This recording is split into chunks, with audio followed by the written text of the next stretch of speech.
If we can get safety and security mindset into our educational institutions and build their security programs, that's going to help the world at large. Hello, and welcome back to another episode of the Seven Figure Journey podcast, where we will be discussing the lessons learned, struggles along the journey of a seven-figure entrepreneur. It's my great pleasure to welcome Celia Cortes from Draco Group and Global Action Institute. Welcome to the call today. Thank you. Thanks for having me. You bet. We're super excited to learn more about you and your company. So without further ado, let's just go ahead and dive right in. As a small business owner, as an entrepreneur, please share with us your story. Where did you start from? Where have you gotten to? Maybe share a few key lessons learned along the way. But ultimately, we just want to hear about your journey. Absolutely. So Draco Group is a boutique security consulting firm based in Atlanta, Georgia. We started out of a need and a recognition that my husband is Israeli military. He comes with a very unique set of skills and abilities. I have an investigative and interrogations and interview background. We paired those together to come up with a really unique security company that services clients all around the world. But we would find ourselves focusing on schools and religious institutions, especially in light of mass shootings around the nation. And then from that, we developed into catering to high net worth families, developing security plans for corporations from the ground up. So we have a very unique way of approaching security and assessing what it is that our clients need. And that allowed us to grow our business to where we are today, which is how you found us. And as a result of our success and what it is that we have been able to accomplish in our lives, we decided that we wanted to give back. My husband and I both grew up, lower middle class families. And we recognize that each entrepreneur, as they become successful, should be giving back to their communities, whether it be financially or volunteering their time. So from that, we created Global Action Institute. It is a nonprofit organization with projects all around the world, where we go into communities and we help them not just survive, but thrive. When we leave a community that we've touched, we want to make sure that they don't need us the next time we come back, because we did such a good job the first time and we gave them what they needed the first time. They don't need us. That's how we measure success. So, for example, we've got a program in Ecuador where we teach math and English to children and women there. The reason for that is now these moms can go get jobs in tourist-facing industries, and they don't have to be at the food bank that we sponsor. They don't have to come to the free clinic. They can have their own insurance. They can take care of their children. So our nonprofit grew initially out of a desire to help supplement security and safety, which is where our security company is from. But it grew into this, let's help organizations and communities around the world become sustainable and thrive with the assistance that we give them. So it's been a beautiful path that we've been on. We've been very grateful. We've got a lot of amazing people in our circle that have helped us and supported us along the way. But as we all know, as entrepreneurs, there are challenges that come with all of that, right? There are challenges in the form of people. How do you find the right people to fit the right roles? From a nonprofit standpoint, how do you find donors who are interested in your projects? So we have been growing and learning, like all of us, to overcome these things and do better. Awesome. Very cool. Love your story. Could you maybe explain why you decided, hey, I have this unique skill set. My husband has this unique skill set. Why did you decide, let's join forces and start a business? Well, there's an easy way to just kind of separate your paths and everybody does something. My husband's never been a corporate guy. He's never had a corporate job in his life. I can't even imagine him in a corporate setting, honestly. He's not much of a 9-to-5, do what the boss says kind of guy. He's very creative, very intuitive when it comes to security and coming up with unique ways to solve problems. So he had all of the operational skills and knowledge, but he very much lacked the administrative back office pathway means. So we connected those two skills. And then my investigative skills and interrogation skills kind of just came along for the kinds of clients that we were working with. It was just kind of a perfect match, right? That he and I are a great match and our skills are a great match. So it just made sense to us. And we'd had people say like, wow, you two are quite a pair. You two are meant to be. And it just made sense for us. Awesome. No, love that. So at what point then you decided you're going to start this business? Just the two of you at first, I would assume. At what point did you Mhm. start bringing on your first hire? So we actually have a very unique model where we operate with independent contractors. A lot of entrepreneurs that I've heard on your show and on others, they have that independent contractor model. We've got an amazing team of people that work with us, majority former military, retired law enforcement, who work with us, and we knew that we had to build this team slowly and very methodically because there's a certain caliber of person that we're looking for, and the jobs that we do, the kind of work that we do, and the caliber of clients that we deal with, they also want a certain caliber of person. Right. So that's one of the difficulties, right? We sought out a specific kind of person. You can't always find that person. You can't find necessarily, they're not going to check all the boxes, right? You're going to find someone who checks some of the boxes, but not all of the boxes. And our goal was to check as many boxes as possible. So we are on a constant search to find those people and to bring it in, but that's a challenge. As we know from many organizations, manpower is the biggest challenge right now. Yeah. Yeah. No, I can see that. So tell us a little bit more about your ideal client customer that you guys like to serve. So we love working with high net worth families. I am a fan of designing plans from the ground up. So for example, the ideal situation is you've got a high net worth family, they want to build a new home and they want the latest and greatest security technology. That excites us, right? We're not integrators, we don't run the cables or anything, but being able to go out there and get them the latest and greatest from, the invisible fences and camera, like smart cameras that are following people along their lawns, and very detailed, intricate, high tech items are where it's at for us. We love building those programs from the ground up, just like a corporation too, or even a school, Right. where you could start from the ground and build their program. That's where we like to spend our time and our energy. But of course, that's not always ideally the way it works, right? So right now, we are in a lot of schools as security coordinators, where we have our skilled team in the school. We're talking about the flow of traffic, foot traffic of the school, flow of carpool traffic, coordinating when there's problems, being a liaison with law enforcement. So we've got a new love for that as well.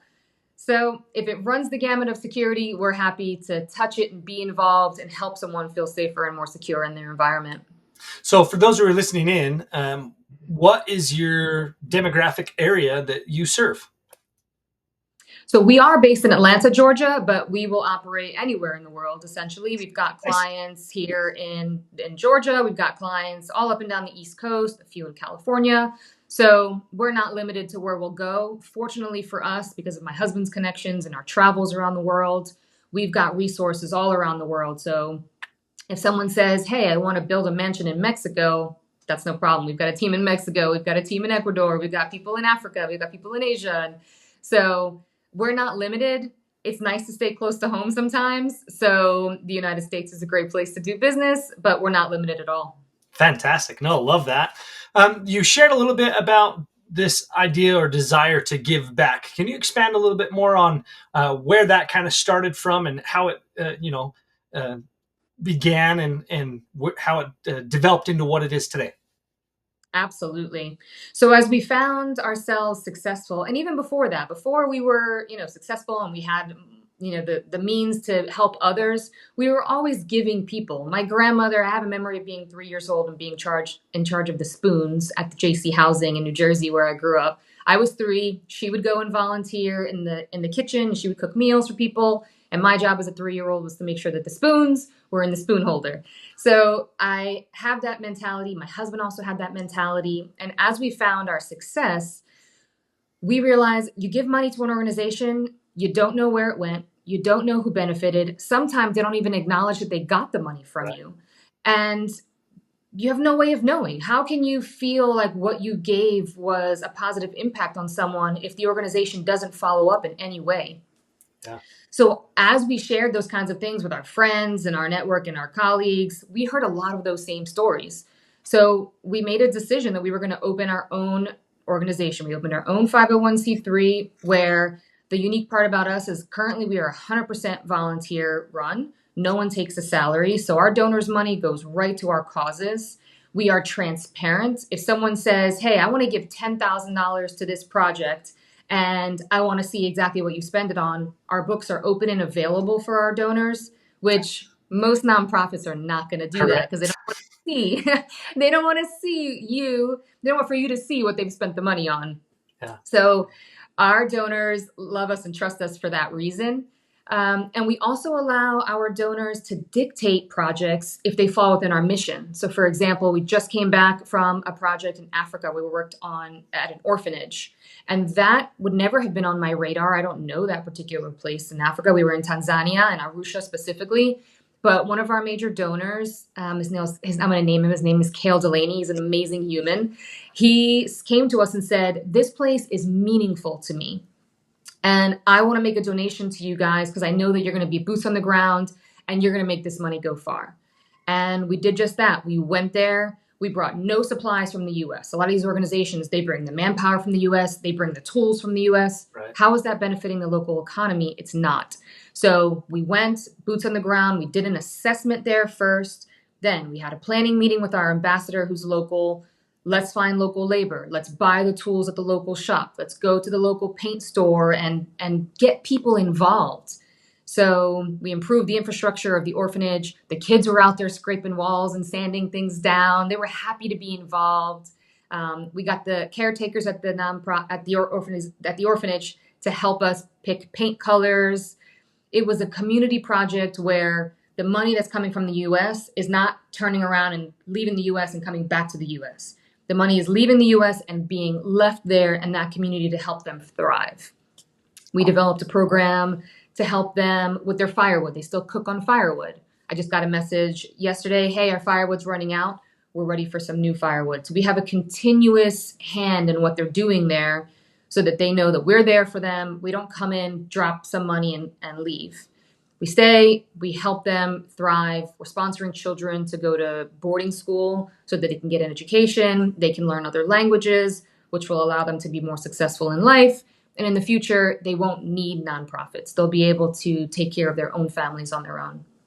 Wow, that is such a cool thing that you guys are doing. Wow, Thanks. just congratulations on being able to give back in such a meaningful and powerful way.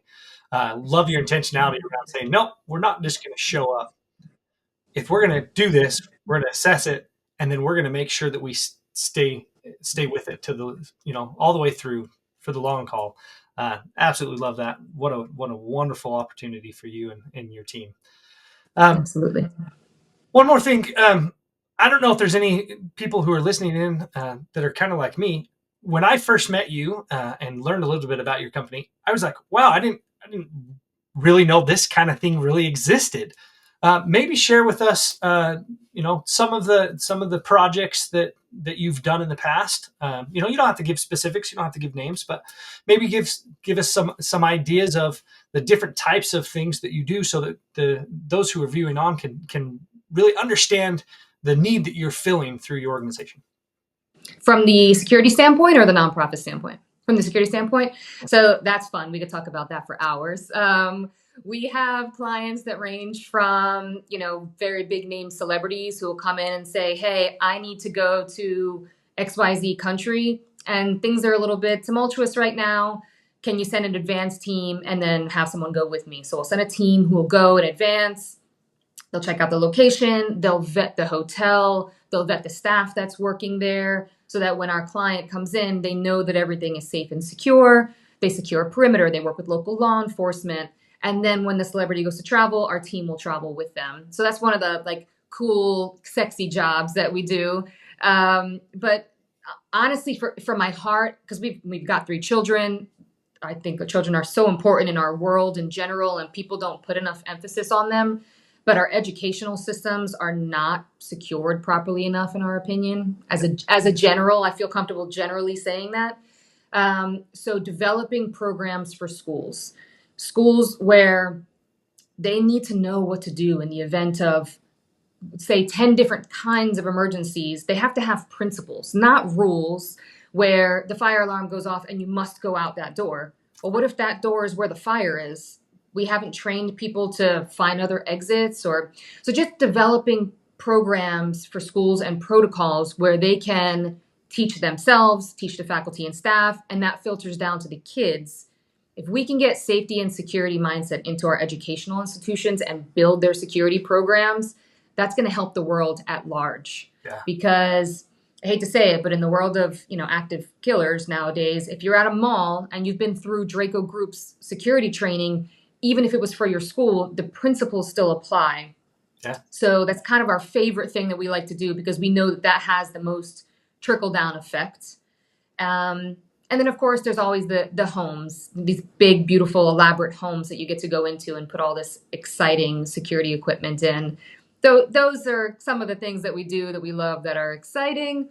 But I think schools right now are really the most important, and getting that knowledge and education out to the general public.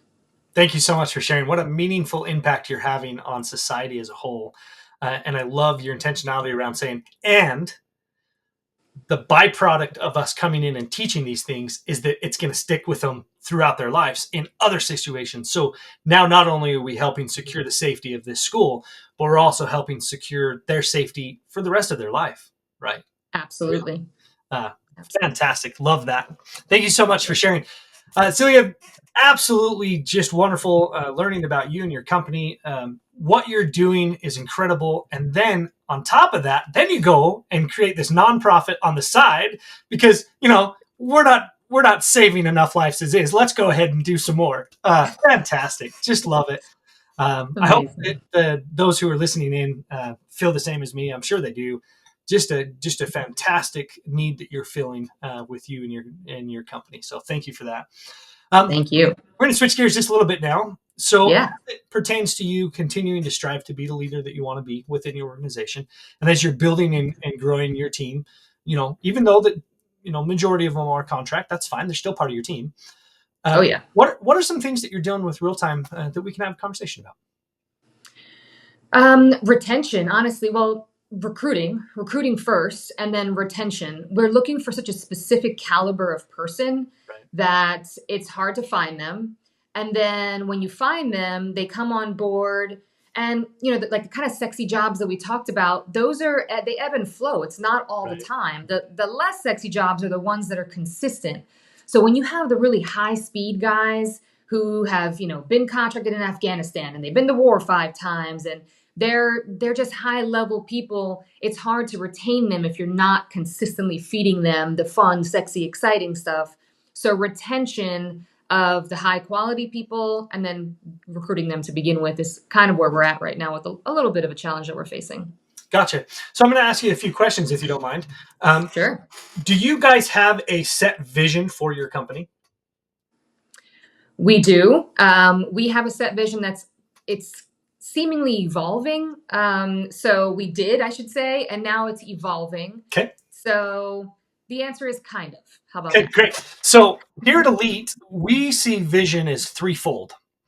So I know a lot of organizations kind of see it differently. Some people, they refer to it as a vision is all encompassing everything that we're working on, our goals and everything. And then they talk about maybe a mission statement and different things like that. But here at Elite, we see that a little bit differently. And we say, okay, vision, I'm going to paint a picture for you. So we see this mountain, and in the Elite business model, we have this mountain, and at the top of this mountain is this concept of vision. And vision is threefold.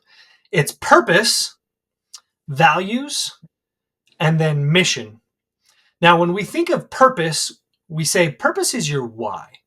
Why is it that we do what we do? Why do I get out of bed in the morning? Why do I come into work? And why do I do this same thing day in and day out? That's your purpose.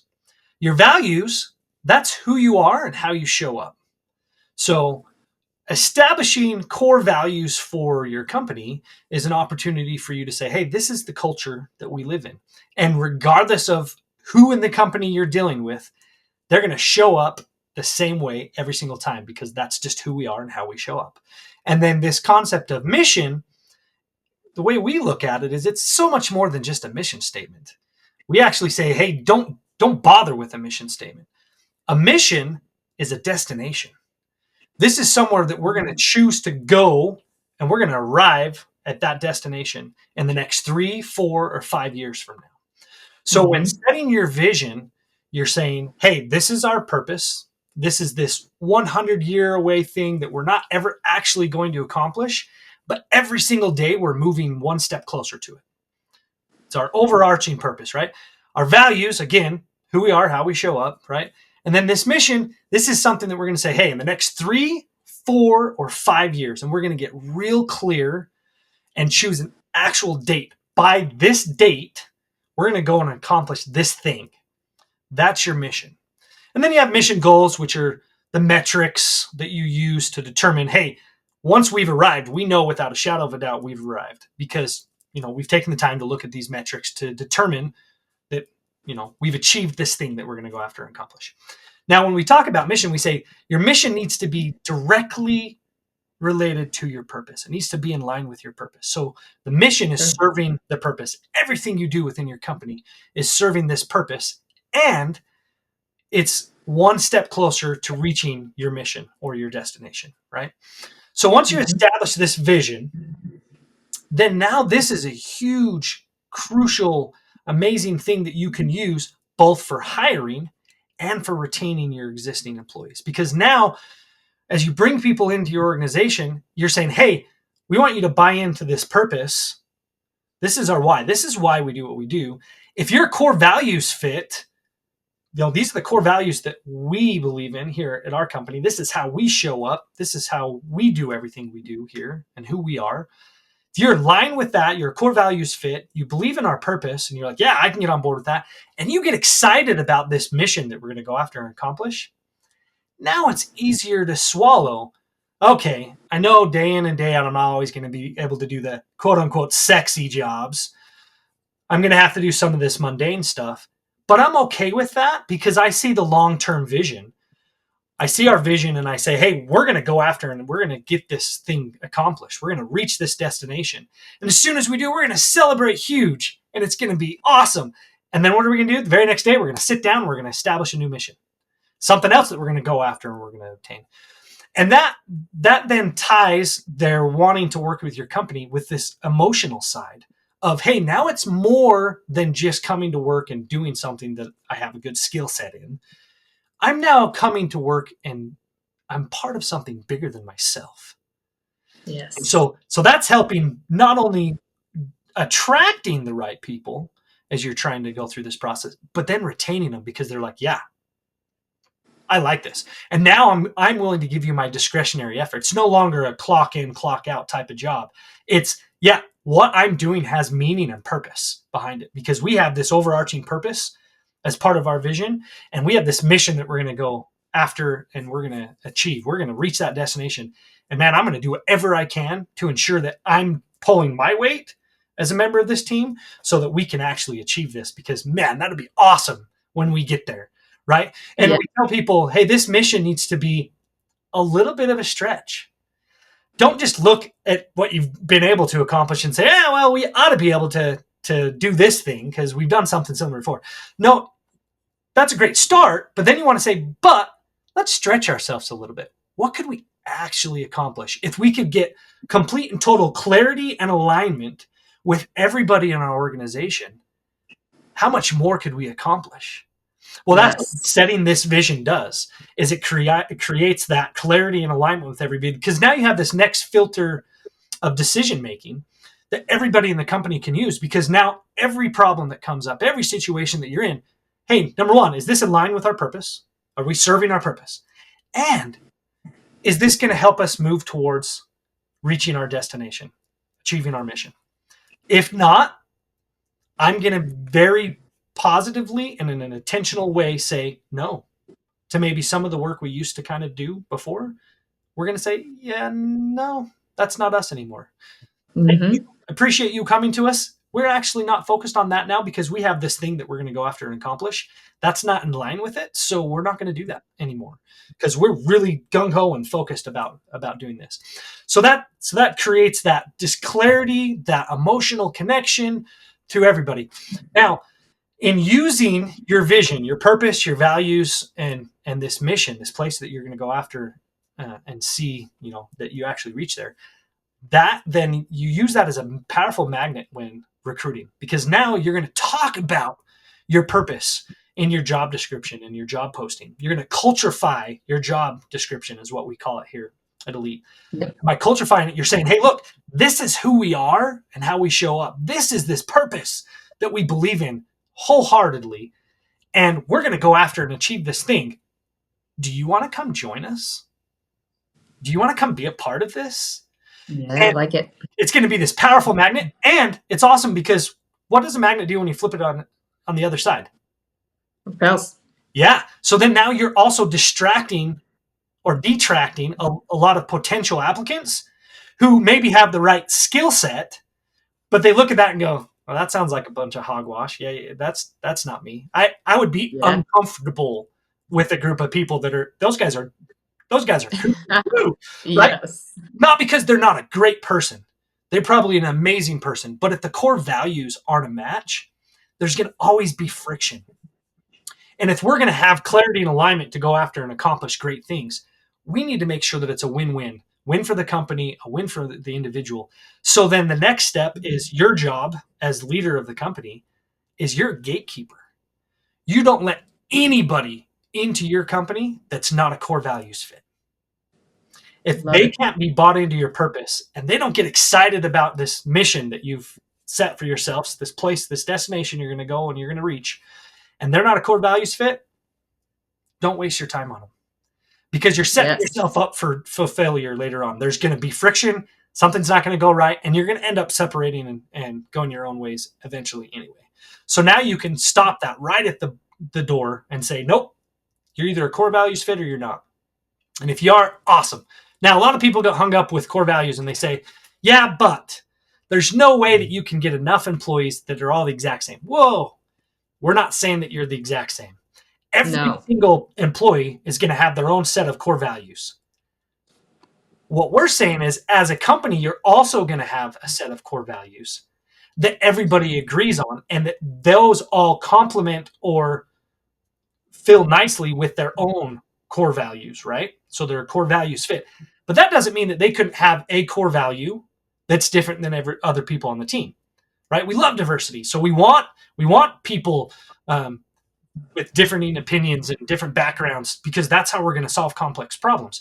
So we're not saying, hey, Celia, go and clone yourself. You and your husband, clone yourselves. No, we're just saying, make sure that their core values fit, and that they're able to fall in line with that, and they feel comfortable in that, and they thrive in that culture that you're creating. Doing that is going to drastically help build loyalty within those people who work for your organization, and it's going to help you with your recruiting process. Now, it sounds like this is this whole other thing, but really it's all part of the whole process. And as you establish that vision, then you have 3 jobs as a leader in your organization. Okay. Set the vision. Yes. Build the team. Of course. Deliver results. Love it. That's it. Now, the cool thing is all of those in the center of all 3 of those, where they kind of connect.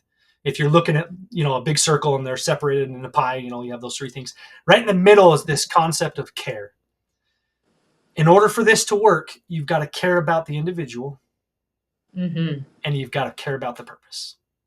Yes. As long as you do that, you're gonna just see amazing things happen. And as a team, you're going to be able to go and accomplish just things that you never thought possible before. Absolutely. And I know that you're 100% right on that, John. And I know that model is going to work, because we've got some guys, who are in line with our vision, even though it's evolving. Those are the guys who are the most successful with us. Those are the ones that you can call last minute and say, hey, this is going on. You want to jump on it? And they say yes. And the guys who are not aligned with that mission, or don't see the vision, or don't care about the purpose necessarily, like, I'm not really interested, or I'm busy. So you are spot on with that. If a business in general implements that for their team, you're going to bring in the successful ones, and you're going to weed out the ones that are not a good fit. That's genius. Yeah. And I mean, keeping in mind, there's 2 things that you have to look for anytime that you're hiring somebody. One side is cultural fit. Are they a core values fit, right? The other side is skill set. Are they going to be Yes. able to have the competencies needed to accomplish the job that's needed for this particular role I'm hiring for? So we're not saying, hey, forget about the skill set. That's needed, obviously. Business has to keep Yes. running, but it's integrating that second part and making sure that that's part of the process. Yes, absolutely true. That makes perfect sense to me. Awesome, awesome. Well, this has just been a fantastic episode. Thank you again, Celia, for sharing with us what you guys do with Draco Group and the Global Actions Institute. Just fantastic job that you guys are doing. A great service. Wish you the best of luck and success. For those who are listening in and they've just been like me and just like super excited, wow, this is really cool. They want to reach out to you and your company. What's the best way for them to reach you? Well, I'd love for people to see the amazing things that we're doing around the world on our Facebook and Instagram page for Global Actions. You can find us at Global Action Institute.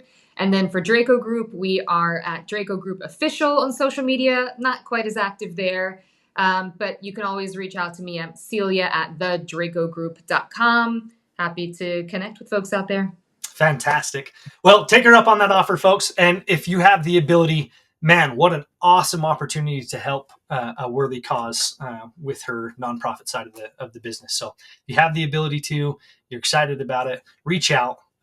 Let's just let her continue to create amazing opportunities for people around the world.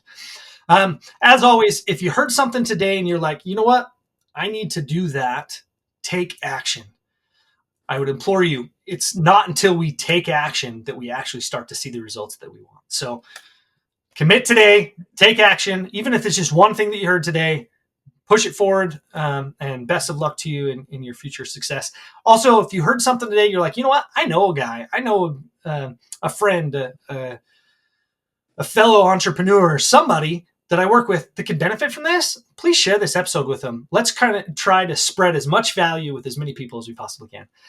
Well, this has been another fantastic episode of the 7 Figure Journey podcast. Till next time, thanks everyone. Bye.